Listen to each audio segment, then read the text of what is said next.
very simple. You can become like the ozone scientist like anything if you just read little. From sun, ultraviolet rays are coming, and ultraviolet rays are having more energy than the visible light, as I told. Then what happens? The oxygen molecule, O2 is being broken into O and O. O2 plus energy.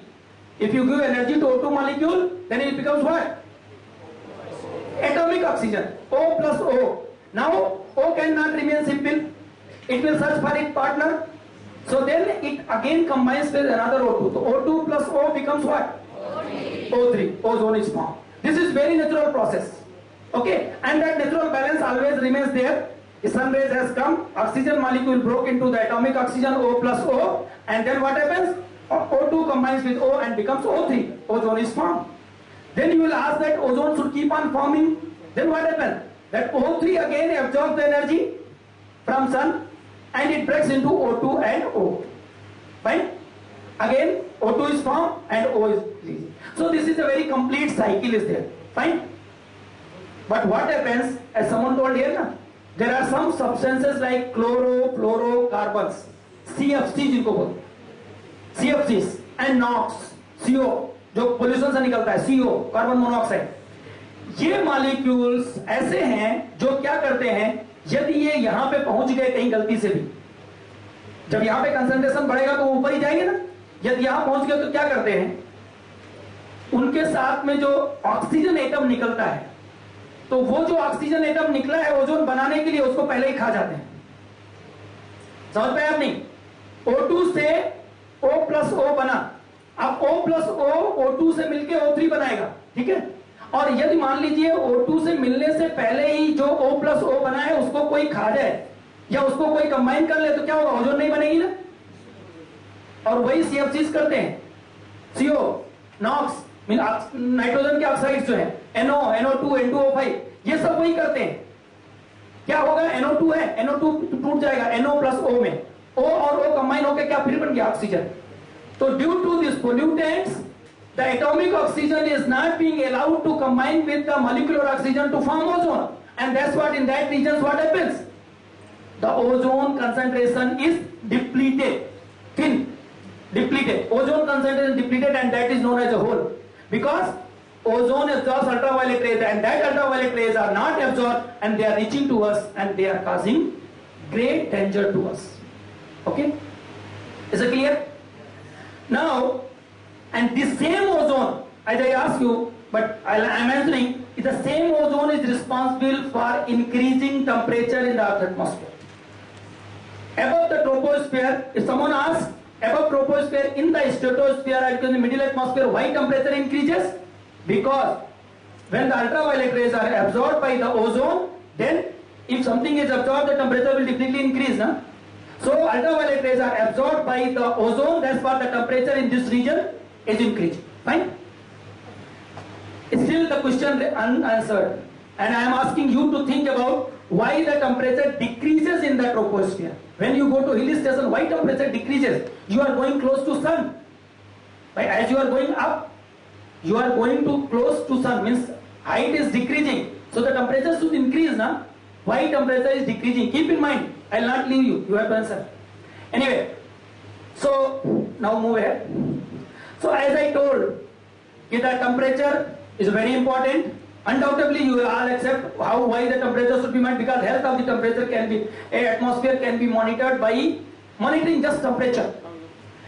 And then this temperature is being affected by what? Aerosols. Aerosol is a scientific name of dust. Whatever you see, the dust, particulate matters. धुंगारा उड़ता है ना, वो जो गाड़ी के पीछे उड़ता है, या कभी देखिए तूफान आता है, खूब सारी डस्ट होती है. उस डस्ट को हम लोग कहते हैं एरोसोल. आप उसको डस्ट मान लीजिए, डस्ट. और फिर उसके बाद एक वर्ड लिखा हुआ है यहाँ, trace gases. Trace gases. Gases तो आपने नाम सुना है. एटमॉस्फेयर में 78% ऑक्सीजन होती है? नहीं. Yes, you are awake. That says you are awake, you are not sleeping. Okay, तो 78%, very good. And then 22%, so remaining जो 1% बचा लगभग या लेस देन 1%, वो क्या होगा? Yes, someone told carbon dioxide. So there are 4 major gases in the Earth atmosphere. Nitrogen maximum, then oxygen, How many can say third one? Which is the third most abundant gas in the earth atmosphere? Yes. Yes, very good. It is argon. People think it is a carbon dioxide. So nitrogen, oxygen, argon, and then carbon dioxide. So these are four major gases. These I am saying major gases. Okay. Now, major gases के बाद जो दूसरी gases आएंगी वो कौन सी gases होंगी? Minor gases, और जिनका नाम यहां पे लिखा गया है क्या? Trace gases. Okay. So major gases आप सब जानते हैं, हम आपको बताने की कोशिश करेंगे ट्रेस गैसेस. और वो ट्रेस गैसेस जो नीचे लिखी हुई है ना, उसका एक्सेट्रा लिखा है. लिस्ट बहुत लंबी थी इसलिए मैंने छोटी कर दी. जिससे आप क्या है, नाइट्रोजन के ऑक्साइड्स हैं, ओजोन है, CO है, CH4 है, बहुत सारी गैसें हैं, बहुत सारी गैसें. उन मेजर में से ये मेजर, मतलब माइनर में से ये मेजर गैसेस हैं. तो आप कहेंगे कि ये आप अभी कह रहे थे ओजोन, ये CO, CH4 नॉक्स से नुकसानदायक है, और एक तरफ आप कह रहे सब एटमॉस्फेयर में है ही. कुछ अजीब सी बात नहीं लग रही है? हम अभी कह रहे थे पोल्यूटेंट्स हैं, ये नुकसान पहुंचाते हैं, और फिर हम कह रहे हैं ये सब है, इसकी जरूरत है. यस, इसकी जरूरत है. जैसे आपने सुबह में देखा था ना कि बादल बनने के लिए धूल की जरूरत है. यह धूल ज्यादा है तो खांसी आएगी, अस्थमा हो जाएगा, लेकिन थोड़ी तो धूल चाहिए पानी बादल बनाने के लिए, बरसात के लिए. उसी तरीके से अर्थ के एटमॉस्फेयर में एक लिवेबल कंपोजिशन है. लिवेबल कंपोजिशन एटमॉस्फेयर में एयर का, जो आपको कभी गॉड फॉरबिड की कभी किसी को हॉस्पिटल में ना जाना पड़े, ऑक्सीजन लगाते हैं ना, कहते हैं ऑक्सीजन सिलेंडर लगा के उसको, तो ऑक्सीजन नहीं होती वो. ऑक्सीजन लगाएंगे तो नहीं बचेगा. वो लिवेबल कंपोजिशन ऑफ दी, जो अर्थ के एटमॉस्फेयर का livable composition of the air है ना, जिससे हम जिंदा रहते हैं, वो दिया जाता है. पर क्या आर्टिफिशियली दिया जाता है, जैसे प्रेशर से अंदर पहुंच जाए, बस इतना ही.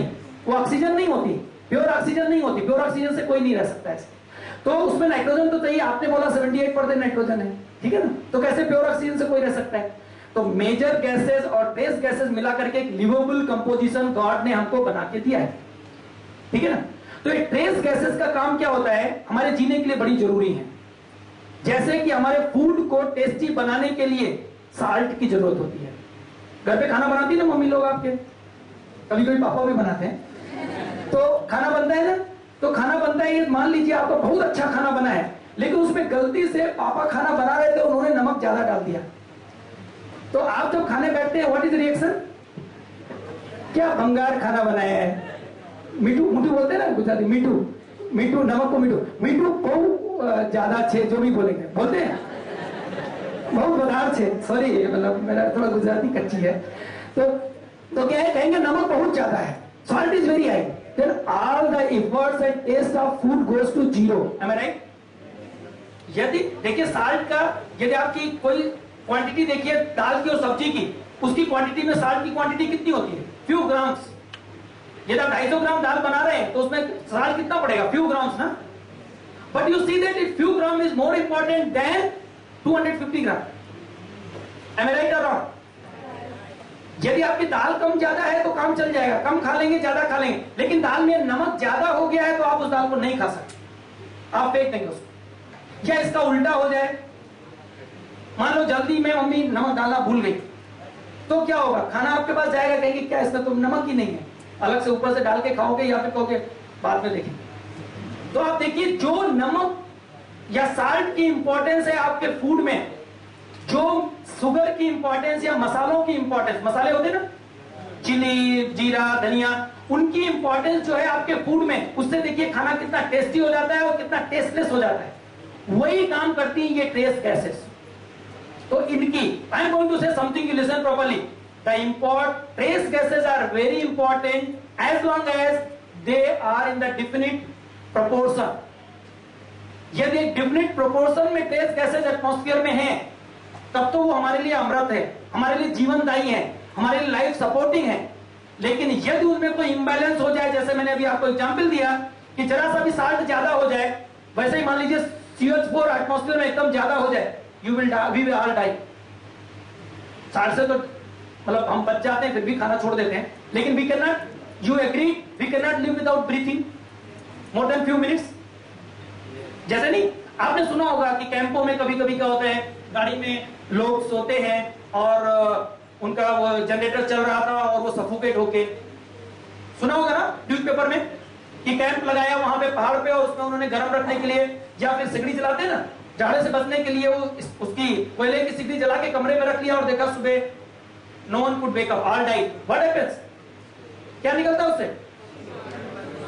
CO, कार्बन मोनोऑक्साइड, और उसको तुमने ज्यादा देर तक ब्रीथ किया तो बस सोते रहने। So CO is very important, but in different quantity. But if it is more, it is fatal. Same thing for the trace gases. So if major gases are disturbed, if the major gases, major components are disturbed, less harm. But the minor components should be balanced. And they are not balanced. That's why there is a global warming, and that's why there is asthma, there is a cancer cases. There are so much health hazards are there due to the disturbing composition of the earth atmospheric trace gases or minor gases. And who is responsible? Nature or we? I think we should take this responsibility. Fully we are responsible for that. And it is started happening. I will explain you with some examples. So now you understood properly what is Earth atmosphere, why Earth atmosphere should be studied, what is the importance of the temperature, what are the composition of the atmosphere, what are the different type of gases, and what is the gases, importance of the gases. Fine? And you remember these things. It's not like that. These you can teach to your younger brothers, colleagues, friends, and who could not come here. You should tell these things. These are very important. That's what I saw, science and importance of the Earth atmosphere. Okay? So what is the importance for your day-to-day living? And you agreed every minute you are breathing, you cannot carry the fresh air from one place to another place. You are going, so you should make everywhere there is a fresh air. Fine? Next please. Now, I am coming to a little bit of science, and science cannot be detached from the technology. Okay? So I told all these things, and these things has to be measured. Scientists should know, scientists should measure, then only they can tell this is a, as I told you, thermometer has to be used for measuring the temperature, then only quantitatively it can be said, आपको 102 temperature है, 103 है, 100 है, 99 है. Accordingly medicine दी जाएगी. So for measuring these atmospheric parameters, we use variety of platforms. Platform means Earth's surface, ship, aeroplane, rockets, and satellites. We do not leave any platform. We try to use every platform to study our atmosphere. Right? So now the few things are shown here. We make our instrument and we fly these through rockets from Sriharkota and from Trivandrum. That instrument goes up and it measures the atmospheric temperature, atmospheric gases, and it sends back the information, and ultimately rocket falls into the sea. But we get information. Fine? Through telemetry, radio communication. Then we launch the balloons. What we do? We take big balloons, very big balloon, like bigger than this room, and we attach our instrument with that balloon, and balloons are launched. Like hydrogen balloon, we fill another gas, not hydrogen. So we fill helium, and that balloon takes our instrument up to 35 kilometers. So while going, it takes the measurements. Then what will happen? When we go up, or you can say the balloon goes up, then pressure decreases. When you go in the atmosphere above, then atmospheric density decreases, atmospheric pressure decreases exponentially like this. As you go up, it decreases. Only temperature has the structure as I have shown. In troposphere it decreases, in stratosphere it is increasing and again decreasing and again increasing. But atmospheric density and pressure decreases exponentially because Earth gravity try to pull everything down, and oxygen, nitrogen, all these gases molecules are being pulled down. So the maximum force is where? Near to the surface. That's what the maximum gases are like that. Concentration of the gases is near. So density decreases like this. And similarly pressure is decreasing because pressure and density are proportional. Fine? So as you go up, pressure decreases. So balloon size becomes big, big, big, big, big, big. And beyond certain size it cannot sustain. Then what happens? It bursts. When balloon को बहुत ज़्यादा फुलाएंगे तो क्या होगा? फट जाएगा. तो हम नहीं फुलाते, नहीं. प्रेशर जब घट जाता है तो क्या होता है? बैलून बहुत बड़ा हो जाएगा और वो फट जाता है. और जब वो फट जाता है तो क्या है? हमारा पेलोड नीचे गिरेगा? गिरेगा नहीं गिरेगा? उसके अंदर हमारे पैराशूट लगे होते हैं. जब वो गिरता है तो पैराशूट खुल जाते हैं. तो जब बैलून, बड़ा वाला बैलून इसको लेके ऊपर जा रहा था, तब उसने मेजरमेंट लिए और उसके बाद जब ये पैराशूट खुल गया, जब नीचे गिर रहा है, तब फिर वो मेजरमेंट लेते हुए आता है। ठीक है, तो हमको पूरा एटमॉस्फेयर का 35-40 किलोमीटर तक पूरा इंफॉर्मेशन मिल जाता है क्या हो रहा है एटमॉस्फेयर। और रॉकेट जो है 150, 200, 250, 300, 400 डिपेंड करता है कितनी हाइट तक हमको स्टडी करनी है, उतनी हाइट तक वाला रॉकेट भेजते हैं। ठीक है, तो ये दो बातें तो हो गई। तो रॉकेट से देखिए आपको क्या होगा, रॉकेट फायर किया, ठीक है ना, तो रॉकेट फायर करेंगे जिस टाइम पे उसी टाइम की इंफॉर्मेशन मिलेगी ना, राइट। जैसे मान लीजिए आप खड़े, आपकी मैं पिक्चर लूं, जैसे आप बैठे वही पिक्चर आएगी ना, तो आपका एक ही टाइम का पिक्चर आया, पर हमको देखना है आप सुबह में कैसे होते हैं, दोपहर में कैसे होते हैं और शाम को कैसे होते हैं, या 24 घंटे का हमको देखना है एटमॉस्फेयर कैसे चेंज हो रहा है। तो वो हम रॉकेट और बैलून से तो खाली नहीं कर सकते, क्योंकि बैलून जब हमने लॉन्च किया उसी टाइम की इंफॉर्मेशन देगा नहीं, राइट, उसी टाइम की इंफॉर्मेशन देगा। रॉकेट जिस टाइम हमने छोड़ा उसी टाइम की इंफॉर्मेशन देगा, लेकिन रात में तो हमको इंफॉर्मेशन चाहिए, 24 आवर इंफॉर्मेशन चाहिए। How will bring that information? उसके लिए हम ग्राउंड पे, पृथ्वी पे रख के अपने इंस्ट्रूमेंट हम चलाते हैं। They are radars and lidars. Radar कितने लोगों ने सुना है? अरे वेरी गुड, रडार। रडार का फुल फॉर्म कौन बताएगा? RADAR। ये 5 लेटर है ना, बड़े मैजिक लेटर, जल्दी से बताओ। RADAR का फुल फॉर्म क्या है? जस्ट हाँ बताओ भाई, गलत होगा तब भी हम करेक्ट कर देंगे। Don't hesitate, use tell. Radio detection and ranging. Yes, very good. You are knowing and feeling shy. Don't feel shy in asking the and telling answer. RADAR, radio detection and ranging. That is radar. And all you know the radars because every day you hear that radar ने ये detect किया, radar ने aeroplane को देखा, radar ने missile को देखा, radar ने शिप को देखा। So वही radar हम भी यूज करते हैं, थोड़ा कॉम्प्लेक्स मैनर में एटमॉस्फेयर को स्टडी करेंगे। अभी हम एक्सप्लेन करते हैं क्या होता है radar और कैसे काम करता है। आप सब radar साइंटिस्ट बन सकते हो। कहोगे इतना आसान होता है? सच में आसान होता है।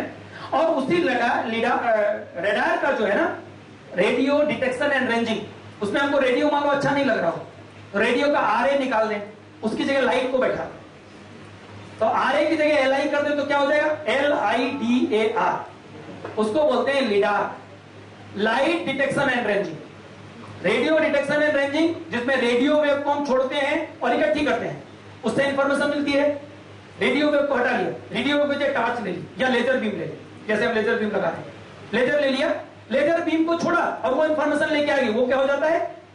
LIDAR, light detection and ranging. और उसको बोलते हैं लेजर रडार। आपने ये जरूर सुना होगा, वो लिडार ही जो हम साइंस में बोलते हैं उसी को बोलते हैं कॉमर्शियल लैंग्वेज में लेजर रडार, या आजकल लेजर गन भी बोलते हैं जो वार में यूज होती है। लोगों को मानिए युद्ध में, युद्ध जब होते हैं तो लेजर गन यूज होती है। Okay, that is LIDAR. Fine, and we use it for peaceful purposes to study the atmosphere. I will explain you. And then जब हमको मैंने बोला एटमॉस्फेयर में कोई बाउंड्री नहीं होती है, ठीक है, एटमॉस्फेयर में कोई बाउंड्री नहीं, ऊपर जाओगे तब भी कोई बाउंड्री नहीं है, दीवार नहीं खींची है, ईस्ट वेस्ट जाओगे, नॉर्थ साउथ जाओगे, ऊपर नीचे कहीं भी जाओगे, इट इज इंफिनिटी। फाइन, तो आपको पता है पृथ्वी कितनी है, यदि हम ग्लोब बोले उसमें सरफेस कितना है? 1/3। वाटर कितना है? अरे 2/3 भाई, जब 1/3 पृथ्वी कितना, मतलब पृथ्वी पूरा ग्लोब ले लीजिए, ग्लोब में जो लैंड है वो कितनी है? 1/3, और बाकी ओशंस है ना, 2/3 इज ओशन। तो ये मान लीजिए हमको एटमॉस्फेयर, एटमॉस्फेयर पृथ्वी के ऊपर भी है और ओशन के ऊपर भी है। पीछे वाले बताए है या नहीं है? है। जैसे पृथ्वी के ऊपर एटमॉस्फेयर है, जहां यहाँ पे एटमॉस्फेयर है, ऐसे ओशन के ऊपर भी एटमॉस्फेयर है। तो हम कह रहे हैं टोटलिटी में स्टडी हमको करना है, तो ये केवल पृथ्वी के ऊपर, मान लीजिए इंडिया में स्टडी कर लें, अमेरिका में स्टडी कर लें, यूरोप में स्टडी कर लें, तो क्या हमारी स्टडी कंप्लीट होगी? क्योंकि 2/3 तो हमने छोड़ दिया। पानी के ऊपर भी तो एटमॉस्फेयर है और वहां से भी तो गंदी गैस आ सकती है, जब वहां का भी डिस्टर्बेंस तो यहाँ आ सकता है, आ सकता नहीं। तो क्या करते हैं हम, ये आपने जो शिप देखा है ना, ये 3 स्टार लग्जरी शिप हम लोग पास होते हैं, आपको आना है कभी आ सकते हैं। 3 star luxury ship, there are beautiful ships and all the instrument what I have told, these are being mounted on this ship, and then ships goes far and wide into that just Bay of Bengal, Arabian Sea, Indian Ocean, Atlantic, Pacific। और हमारे नहीं, हर country के scientist के पास है। इनको बोलते हैं ORV, ocean research vehicles.